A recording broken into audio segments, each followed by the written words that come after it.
Allez, on révise les lois de Kepler, terminal physique-chimie, résumé des formules, c'est parti.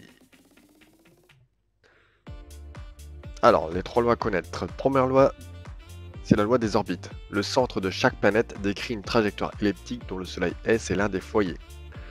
Donc, soit on peut apprendre la phrase, et on peut apprendre le schéma. Le schéma, ça peut être une bonne technique pour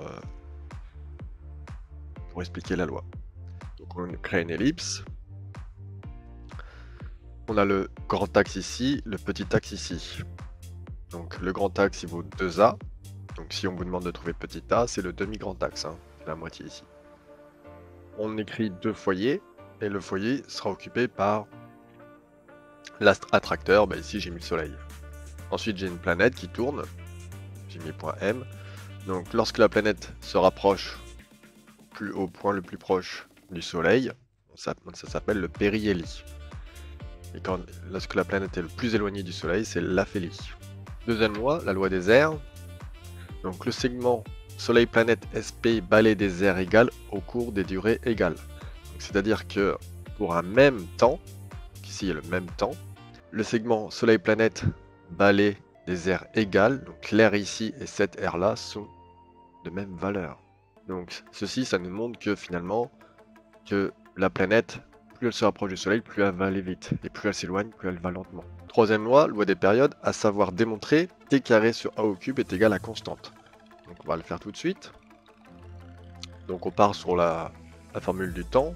Temps est égal à d sur v, donc ici le temps ça va être la période de révolution, c'est-à-dire le temps pour faire un tour autour de l'astre attracteur. La distance c'est le périmètre du cercle qu'on appelle plutôt circonférence, divisé par la vitesse. Ok, donc la circonférence c'est une formule, 2π fois rayon, divisé par la vitesse.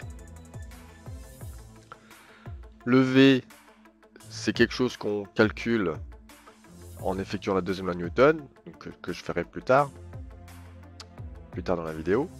Donc V est égal à racine de G ms sur R. Donc ici j'ai remplacé le V par son expression. Ensuite, comme moi je veux du t carré, je vais élever au carré.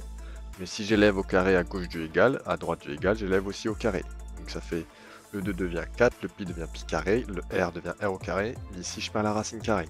On gère la double fraction, donc je rappelle que A sur C sur D est égal à A fois D sur C, la grande barre de fraction est ici, du coup on aura AD sur C.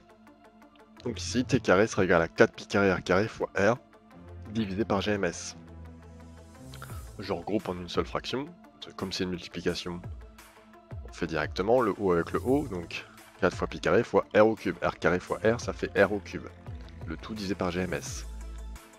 Et ensuite le R cube, on le passe de l'autre côté en division, multiplication devient division, et il nous reste 4 pi carré sur GMS. Et c'est bien une constante, il n'y a que des valeurs numériques ici. Rien ne peut varier. Donc t carré sur R au cube est égal à constante. On a démontré la troisième loi de Kepler. Ensuite, à savoir absolument, c'est la base de Freinet et la force gravitationnelle. Donc la formule de force gravitationnelle, on commence à étudier dès la troisième. La base de Freinet, c'est la nouveauté de terminal. Donc l'accélération est égale à v carré sur r, vecteur n, le vecteur normal, plus dv sur dt, vecteur t, vecteur tangentiel. Donc ici, on utilise la base de Freinet que dans les mouvements circulaires. Donc je vais représenter ici la base de Freinet avec le vecteur n qui pointe vers le centre du cercle et le vecteur t qui est tangent à la trajectoire.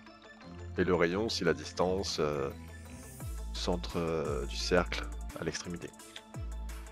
Donc la force gravitationnelle, la formule F de A sur B est égale à moins F de B sur A en vecteur. C'est-à-dire que si j'ai deux points A et B, les forces qui s'exercent sont les mêmes, mais de sens contraire. J'ai positionné un vecteur U, donc du coup, qui sera égal à moins G MA fois MB sur AB au carré, vecteur U. Définition du satellite géostationnaire à connaître, donc c'est un point fixe dans le ciel de la Terre. Donc il est dans le plan de l'équateur, il tourne dans le même sens, enfin il se déplace dans le même sens que la Terre. Et période de révolution égale à celle de la Terre. Trouver l'expression de la vitesse d'un satellite et d'une planète, etc. Donc, un petit dessin. J'ai ma planète qui tourne autour du Soleil. J'ai représenté ici la base de Freinet N et T. J'ai la force gravitationnelle de la force du Soleil sur la planète. J'ai la distance d qui sépare la surface de la Terre jusqu'au Soleil, et j'ai le rayon de la planète. Donc le système c'est la planète, le référentiel, puisque c'est le Soleil qui est au centre, c'est héliocentrique supposé galiléen. Donc tout de suite on va appliquer la deuxième loi de Newton. Somme des forces extérieures est égale à mp, masse planète fois l'accélération de la planète. La force ici c'est la force gravitationnelle, donc F de S sur P est égal à mp fois P. F de SP, l'expression de la force gravitationnelle, du coup grand G fois ms fois mp divisé par la distance au carré. Donc attention, la distance ici c'est rp plus d, on se fait pas avoir là-dessus. Et là j'ai mis le vecteur n. Quand on utilise le vecteur u, il y aura un moins, et si on est en base de freinée, bah, si on regarde bien, le vecteur n est bien dans le même sens que le vecteur f. Et du coup on trouve l'accélération en supprimant les masses planètes, et il nous reste ceci. Donc nous sommes dans un mouvement circulaire, on a le droit d'utiliser la base de freinée bien sûr. Donc la formule de la base de freinée, l'accélération est égale à v carré sur le rayon, divisé par e fois le vecteur n, plus d de v dt fois le vecteur t. On effectue une identification. Donc une identification, c'est-à-dire que je vais mettre tous ceux qui ont des vecteurs n ensemble et tous ceux qui ont des vecteurs t ensemble. Alors en vecteur n, on avait l'expression v carré sur, à la place du rayon, j'ai remplacé par le rayon ici, le rayon de la planète plus la distance qui les sépare. Et du coup est égal à g fois ms divisé par rp plus d, le tout au carré. Donc tout cela, ils avaient le vecteur n. d de v dt, il était vecteur t. Et dans l'expression qu'on avait trouvée de l'accélération de AP, ici, on n'a pas d'expression avec du vecteur t. Ça veut dire que ça vaut 0. J'ai mis les vecteurs n ensemble et les vecteurs t ensemble. Comme il n'y avait pas de vecteur t du côté accélération qu'on a trouvé avec la deuxième loi de Newton, et ben ça vaut 0. Et ça, c'est une preuve que le mouvement du satellite est uniforme. Donc si on vous demande de prouver que le satellite a un mouvement uniforme, il faut en fait prouver que dv sur dt égale à 0, en faisant la deuxième loi de Newton. Donc nous, le but du jeu c'était de trouver la vitesse, donc on reprend l'expression qu'on avait ici. Donc v carré est égal à g fois ms divisé par rp plus d le tout au carré. Donc le rp plus d qui est en division, le fait passer en multiplication.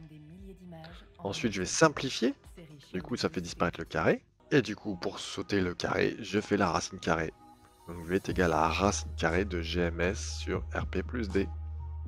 Voilà comment on trouve la vitesse d'une planète ou d'un satellite qui a un mouvement circulaire.